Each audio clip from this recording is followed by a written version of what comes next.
Yeah, hi. As the parent of a frontline rail worker, when I saw that Union Pacific and Norfolk Southern had planned to merge in the US, I had no choice but to create this extra channel on YouTube. I have just started another channel called Rail Families United, Strong Ties Through Hard Truths. And I've already started to download. This has just been going on in the last month or two. I've just been putting a lot of videos out there, just downloading, just getting the information out there. But because of this proposed merger, I could not remain silent as to why this merger should not be allowed to proceed. My child is a frontline rail worker in Canada. My child was what I would call fake qualified when Jim Vena and Claude Mongeau, who was the former chairman of the board at Norfolk Southern, he was the CEO of CN Rail at the time that my child was fake qualified in Canada.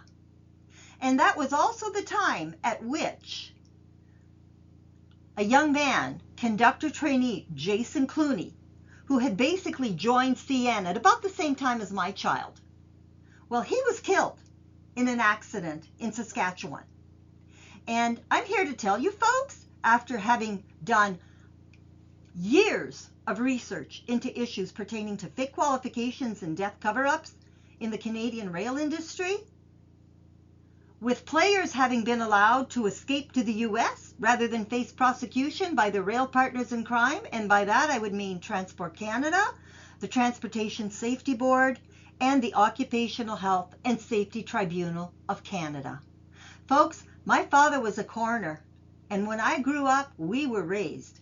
Families have a right to the truth. And so when I saw my child losing more coworkers, and especially the one death and this was another one, not conductor trainee Jason Clooney, it was another one that hit much closer to home. I knew that I had to look into these issues because, I can't protect my child and help change the system unless I understand the issues and, can document the issues. It's one thing to say fake qualifications and death cover-ups. It's quite another to prove it, and I can absolutely prove it. And so for years, that's what I've been working on. And I'm here to tell you folks, based on what I know, the UPNS merger should not be allowed to proceed.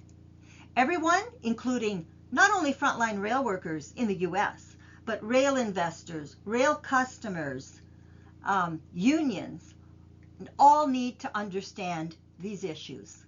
And you need to know, I may be born in Canada, but I'm a naturalized US citizen. I care about the American people, the American worker, as much as I do the Canadian rail worker and the Canadian people. And so these issues have far too long been hidden from the people in the United States and the people in Canada. And you're going to see why. All the documentation, basically thousands of pages that I've put together now to show fake qualifications and death cover-ups by rail executives and rail regulators in Canada. And folks, there's a reason that Chrystia Freeland, who used to be the Deputy Prime Minister of Canada under Justin Trudeau, is now Minister of Transportation in Canada. She knows the disclosure torpedoes are coming.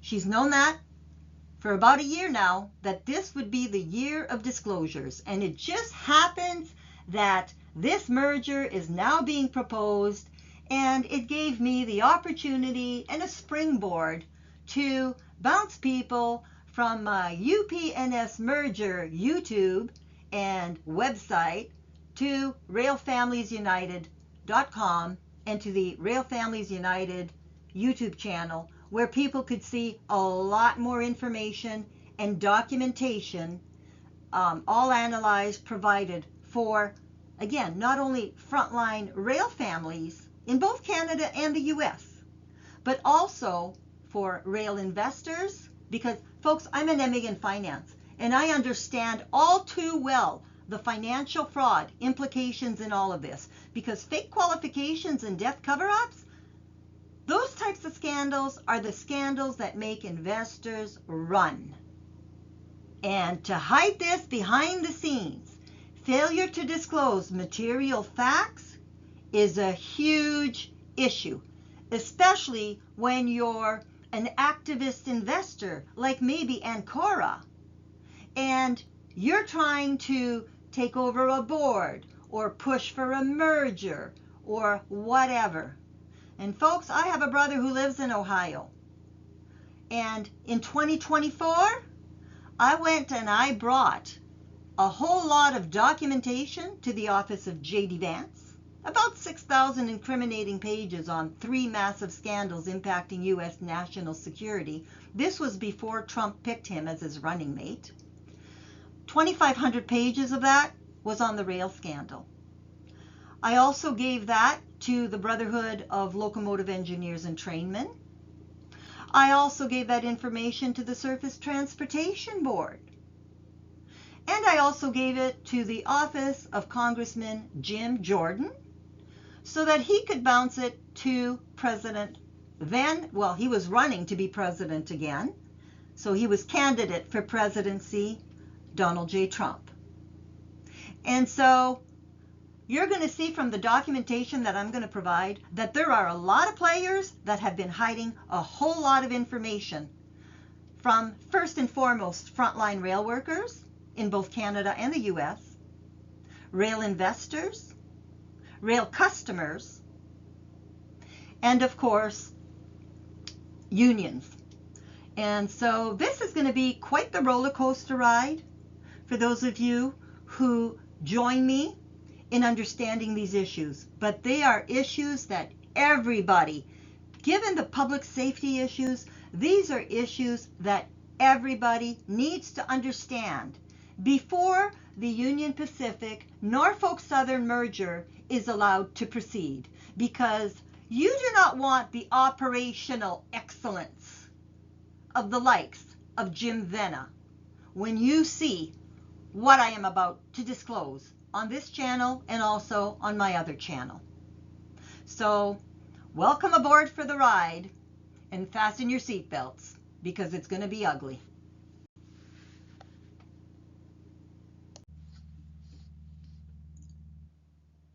Okay, when I say that you don't want the operational excellence of the likes of Jim Vena, there's more than Jim Vena involved here, folks. There are several rail executives who are allowed by Canada to escape to the US or to become, key executives at Class 1 rail carriers in the US. And I would argue that there are probably 5 Class 1 rail carriers that have been impacted by these issues. 2 of them definitely would be Union Pacific and Norfolk Southern. And folks, leopards do not change their spots. And so, even if you were to remove Jim Vena from, the CEO position at Union Pacific, he's been there a while. Claude Mongeau was at Norfolk Southern for quite a while. These people do not change their spots, folks. And so their tactics and operational excellence, I suspect, have probably infiltrated the U.S. rail industry. When you look at the fact that the U.S. rail industry in about the last 6 years has fired or gotten rid of about 1/3 of their maintenance crews, whatever, that's exactly what they were doing in Canada. And there were huge maintenance issues in Canada, but in the interest of maximizing shareholder wealth, that operational excellence has now infested the U.S. rail industry. And I would encourage all of you to look at a video on YouTube called Railroad Workers Anthem by Brandon Petty. And listen to the first few minutes where there's a narration there by a woman that talks about how much the rail industry in the US has changed in the last 6 years or so. Well, what has happened in the last 6 years or so? That's when the Government of Canada allowed people whom, in my opinion, belong not in boardrooms but in courtrooms to escape, to become rail executives at Class 1 rail carriers in the US. And so the implications of this are simply massive. And you can't just think, oh, well, it's just one person, we're going to get rid of him and everything will be fine and the merger can proceed. Hardly. I don't believe that that would be the case. And things like the Rail Workers Anthem, in my opinion, only reinforce that. And there's a lot of practices that people need to be aware of that they may not even be aware are going on. Maybe things like fake qualifications. That was certainly an issue in Canada. I'd be very interested in seeing compliance audits for Class 1 rail carriers in the US to see what kind of training people are actually getting on the front lines, since the likes of Claude Mongeau, Jim Vena, and others entered the US rail industry. Now, let me give you an example, a very personal example of what I mean by fake qualifications. My own child works at CN Rail and was hired there at about the same time as conductor trainee Jason Clooney. They were both conductor trainees at about the same time at CN Rail. When Jim Vena, the current CEO of Union Pacific, was the Chief Operations Officer at CN Rail. And Claude Mongeau, who was the chairman of the board at Norfolk Southern, was CEO at CN Rail.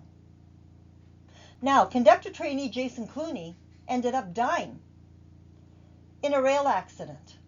And in my opinion, based on all of the documentation I have and all the facts that I can absolutely show, his death was completely swept under the carpet.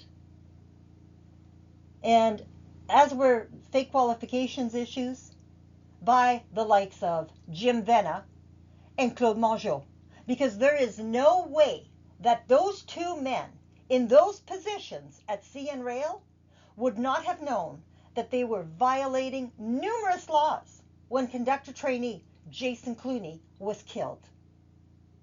And when you see the documentation that I can provide after having done years of documenting of these issues, and I mean years, folks, it has taken me a very long time to document these issues. I certainly did not expect to see a UPNS merger on the horizon. But, you know, I guess it's a blessing in one way because God gave me that as a springboard. I'm in the process of uploading a bunch of videos and all this documentation to the channel I created called Rail Families United. I've only been doing that in the last few months. Haven't been concerned about views, subscribed, whatever. I've just been dumping the information out there to download it. And then I was going to worry about, okay, I'll send emails with my channel to specific people, rail customers, rail investors, unions, whatever.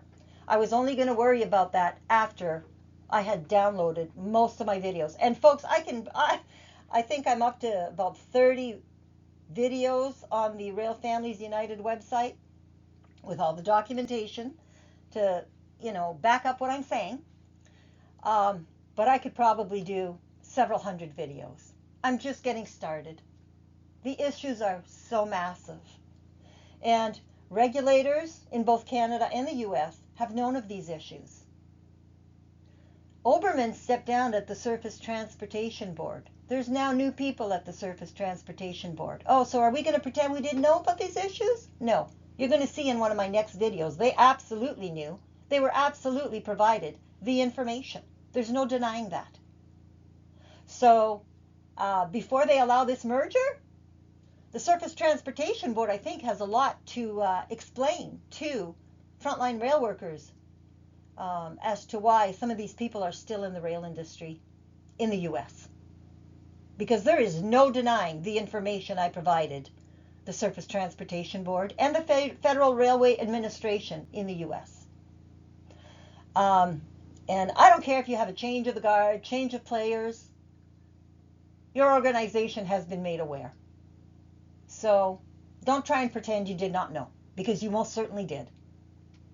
Now, when it comes to an example of what I mean by fake qualifications, let me give you one very near and dear to my heart, that of my own child. My child worked as a conductor trainee in a very small rail yard and worked there until they were actually supposedly qualified. That means they were supposed to have had all of the line tours and all of the yard training that they were supposed to have. Well, it was a rather ugly area, very toxic to be working in.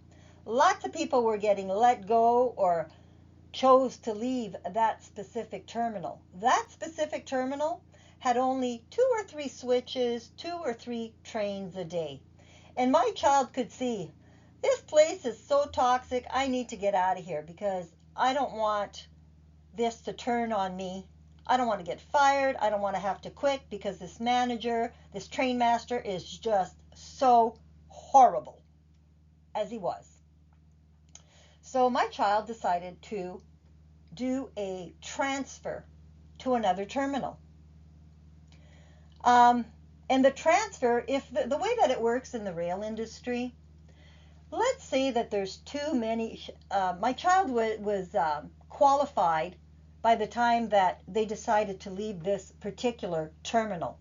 So let's say that there's a ton of conductors there, and you're a qualified conductor now, but there's not enough positions that you're always being, put on trips for maybe where you would be a brakeman. There's a difference in salary. And so if you can't hold the position of conductor, qualified conductor, and that's affecting your pay, you have the ability to move to a shortage terminal where they need more qualified conductors. And as soon as you put in your application for that, based on the union rules, the system will move you automatically. You don't even need your supervisor's approval to move. And so my child wanted to move and was moved by the system to a shortage terminal. Now here's the point. My child was allowed to go from a terminal of 2 to 3 switches, 2 or 3 trains per day, to a terminal with hundreds of switches, 40 to 60 trains per day on the main line. And that move was allowed when my child basically had 0 yard training. In my opinion, folks, that is complete and total criminal negligence on the part of CN Rail to allow people to think that they've been properly qualified and trained and allow them to go from a small terminal like that to a massive terminal with 0 yard training. That's an issue that I take very personally. And here's how we discovered that my child was not properly trained. About a year after being there, and my child was always being put mainly on line trips, not working in the yard. So, but they did end up working in the yard too, in my opinion, putting not only themselves, but everybody else in that yard at risk. But while in that yard one time for a yard shift, my child was hanging on to a grain car as a conductor. And there was too much ice on one of the tracks and one of the wheels popped. Well, folks, if the grain had shifted enough and the rail car had tipped, my child would have been killed on the spot. Did not happen. The grain didn't shift that much. But because the wheel had popped, well now, that's considered a derailment in the yard.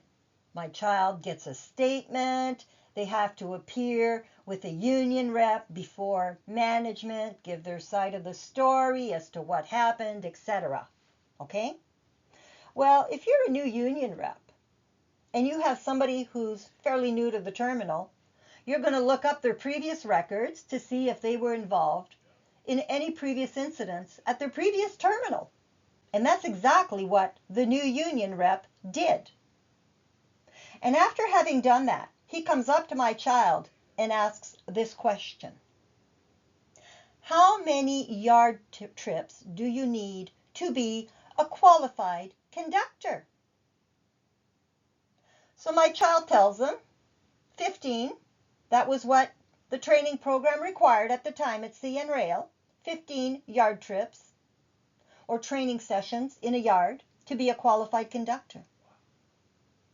And so this new union rep, who had, I believe, more than 2 decades with the company, asked my child, how many do you have? And my child responded, well, I must have at least that many. I worked at this other terminal for months. And the answer came back from this very experienced union rep and rail worker: that location is a switcher location. Basically doesn't count as a yard.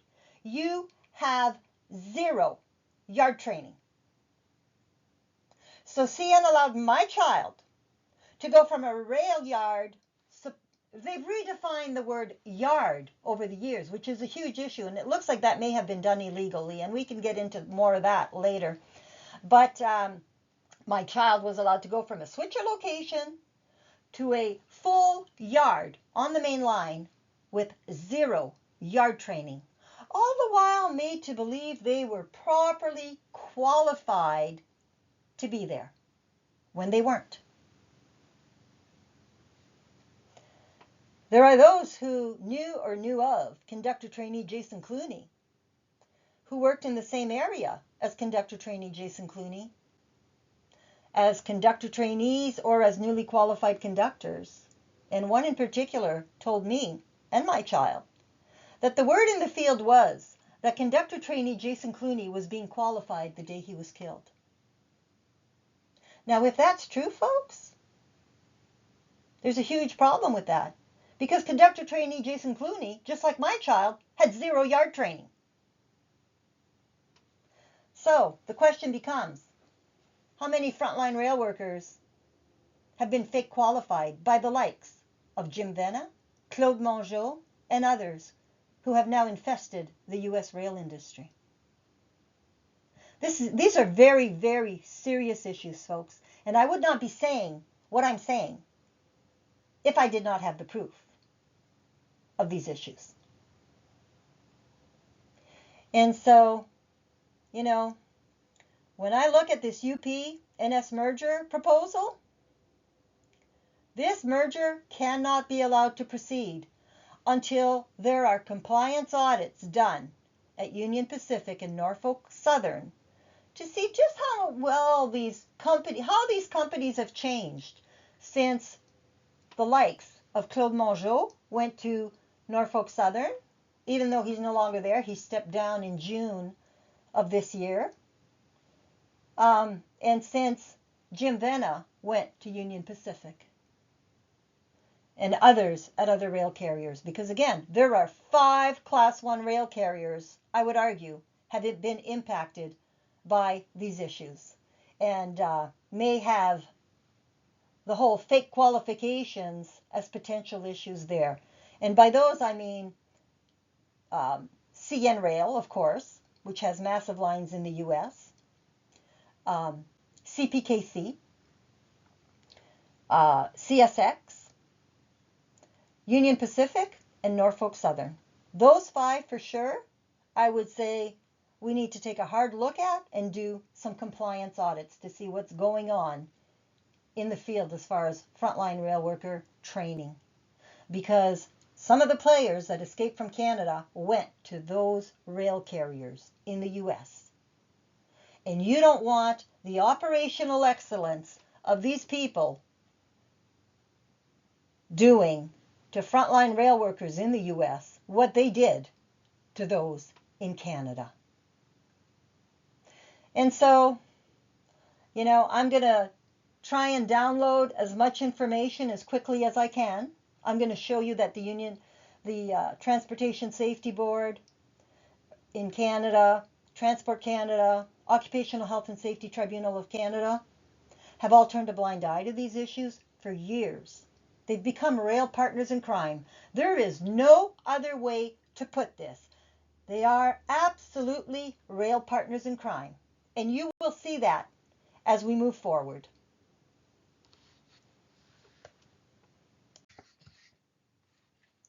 Okay, what I'm holding in my hands here is the death investigation report by the Transportation Safety Board in Canada. And again, this death for conductor trainee Jason Clooney, this happened when Jim Venna was Chief Operations Officer at CN Rail, and when Claude Mongeau, who was chairman at Norfolk Southern, was CEO at CN Rail.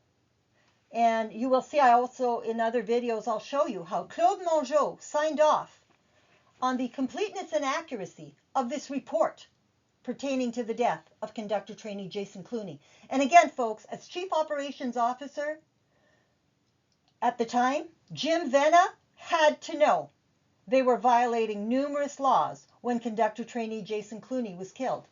Now, I call this my visual one. I took this document, it's only about a 20-some page document, 22 pages I think, and I plastered it in red ink to show all the lies, inaccuracies, deceptions that are in this death investigation report for the death of conductor trainee Jason Clooney. And I'm here to tell you, having studied this for years, if you would have assumed that this was all lies, you would have been closer to the truth when it comes to the issues behind the death of conductor trainee Jason Clooney. And we're talking about a lot of operational issues here, folks. So I'm going to bring this closer to the camera so you can have a better view of this, and we'll go from there. Okay, so let me see if you can see this. It's kind of hard to show. Anyways, here we go. I'm just going to scroll through these pages. And again, if you're seeing red ink, there's an issue. Boy, it's hard to move this. Okay, let me see. I guess maybe if I put it closer to my chest, like this. Okay? You can see there's quite a bit of red ink here. Okay? These are all problems with this report. And again, I figure I'm up to probably, several hundred lies and or deceptions in the death of conductor trainee Jason Clooney. So if they're doing this for one rail worker, you don't think they're doing this for more? And like you can clearly see, folks, there's a lot of red, a lot of issues with this report. And that's what my videos do, is I literally go through and explain the lies, the deceptions, whatever, in the videos that I provide at Rail Families United. And I'll provide the links to those on this website also. And they're also provided at railfamiliesunited.com, which is a separate website in case YouTube decides to deplatform me. But as a U.S. citizen, YouTube should not be censoring me in matters of public safety, such as this. Okay? And, if you think this is pretty bad, this is only one of 3 reports. There's another report by the Health and Safety Officer for Transport Canada. That one is about 80 pages long. And then there's another report by the Occupational Health and Safety Tribunal of Canada, where they set very nasty precedents for frontline rail workers. Never lose a good opportunity. Use a crisis to advance your agenda. And so we used the death of conductor trainee Jason Clooney to make the rail industry in Canada even more dangerous by setting nasty precedents 3 years after his death at the Occupational Health and Safety Tribunal of Canada. So again, folks, this is one of 3 reports, and that's not even all the issues. There are much, much more. Like I said, I'm probably up to about 2,500 pages, if not more, just in the death of conductor trainee Jason Clooney and looking at all the issues. And, you know, this is not just tied to his death, it's also looking at the issues that are discussed in his report, but that date back, some of them, to 2007, when the Government of Canada, due to a Mackyard incident at Macmillan Yard outside of Toronto, one of CN's biggest yards, there was an incident there in 2007. And that incident clearly showed that CN Rail was fake qualifying frontline rail workers. And yet, to this day, nothing was done to address that. Oh, but now Chrystia Freeland, as Minister of Transportation, she's going to be looking to overhaul the Railway Employee Qualification Standards Regulation and the training programs for frontline rail workers. Because she knows this is going to be the year of disclosure, when rail families in both Canada and the U.S. are brought on board with these issues. And so, you know, there's no excuse for this, folks. These reports were paid for by taxpayers. And they're nothing but garbage. And this, you know, like, it's just so nasty. Like, you can see here all the red. You can just see it. All the lies, all the deceptions. This is not a proper railway death investigation. This is a brainwashing and a sweeping under the carpet of the death of a frontline rail worker. And if they did it for one, I would not be surprised to see they did it for more than one. And actually, I know that that's the case because of another report I've been starting to look at, tied to the death of this other person that was a lot closer to home. And it was that death that prompted me to start looking into these issues, because I knew I couldn't change the work environment for my child unless I could document the issues beyond the shadow of a doubt. And so that's what I'm going to be doing via this channel and my other channel. Now, nobody, you know, God has such a way of working, because nobody's going to type in Rail Families United in YouTube, or in a search engine. But I bet you they will type in UPNS Merger. And let me tell you something. God has a sense of humor. Because just at the right time, as I'm getting ready to put all of this stuff online in videos, UPNS announced their merger. And I used to work with programmers in Chicago. And I worked with up to, 15 programmers a day. So I know how search engines work and that stuff. And I got to tell you, the people at UP and Norfolk Southern are not the swiftest, they're not the sharpest tacks in the box. Because if you're going to be proposing a massive merger, you think maybe you should have reserved UPNSmerger.com or the YouTube channel called UPNS Merger, or the domain name, that would be UPNSmerger.com, and also the Gmail. Well, they didn't reserve those. But I did. I own UPNSmerger.com. So when somebody types in UPNS Merger, which is something very likely to be typed in the US, guess who should pop up first in search engines? My website, my YouTube channel. So thank you, God, for giving me the perfect springboard the UPNS merger will act as the perfect springboard to expose these issues, because that is something people will type in. And I will find the major players, and I will send them links to my websites and my YouTube channel. They are not going to get away with what they've been getting away with, and they're not going to further infest the U.S. rail industry.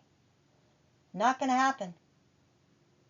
And unions, you need to get on board in both Canada and the U.S. Because if you try and hide these issues, then you become a party to crime.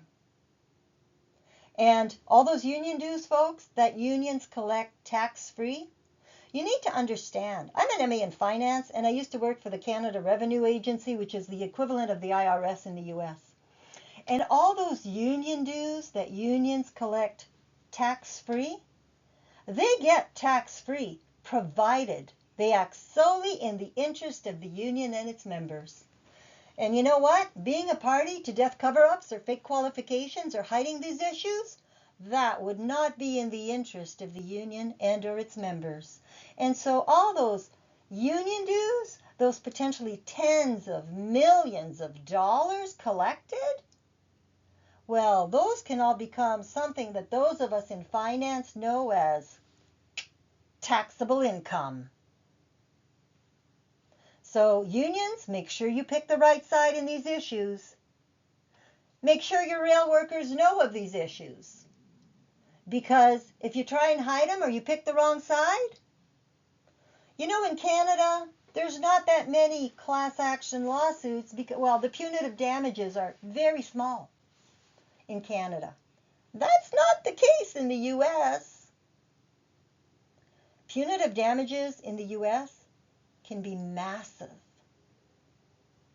And, you know, if unions pick the wrong side, or activist investors pick the wrong side, or the lawyers for activist investors try and hide these issues as they push for the UPNS merger, well, hide a material fact, like the, death cover-ups and fake qualifications, hide material facts pertaining to the players in these issues.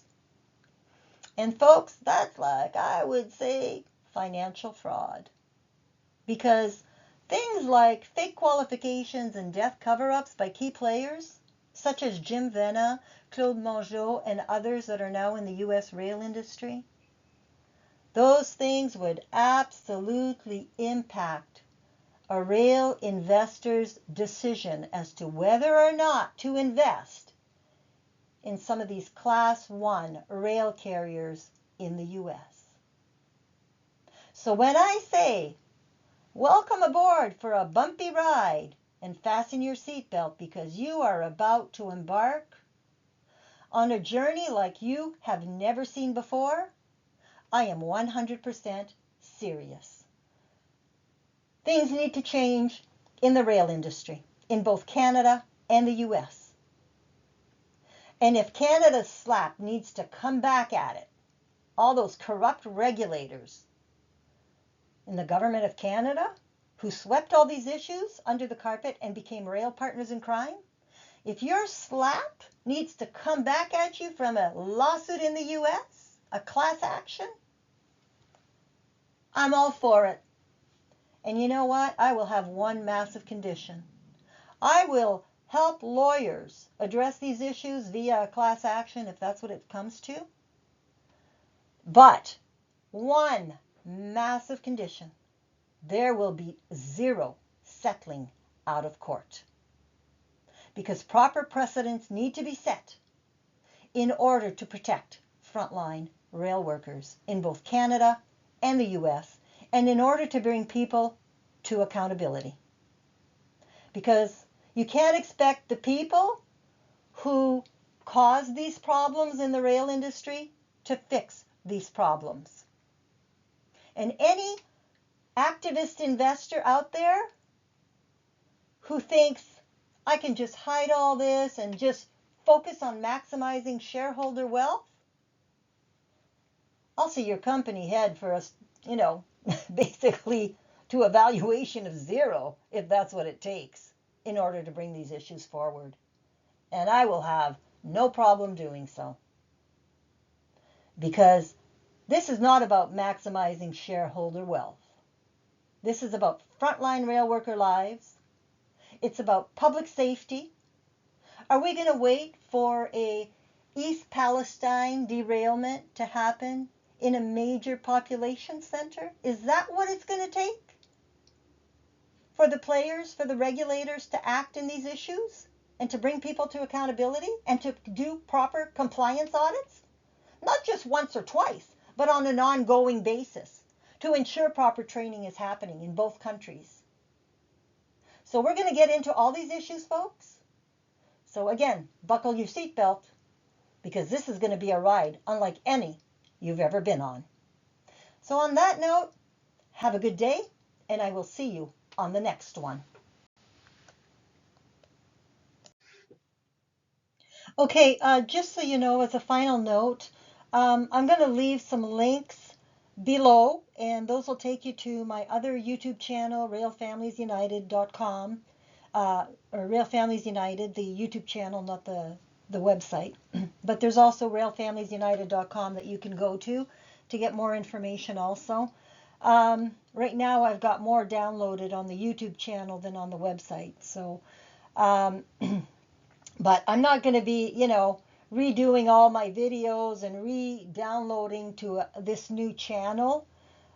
It's not worth my time to do that. I need to focus on getting more information out there and whatever. So as I download it to my other channel, I will also be posting links here, and you'll get the playlists and whatever, and you can go through and just start having a really eye-opening lesson in all of these issues. So the other thing I need to tell viewers on this channel, just so you know, don't look for a perfect video from me. That is not my focus.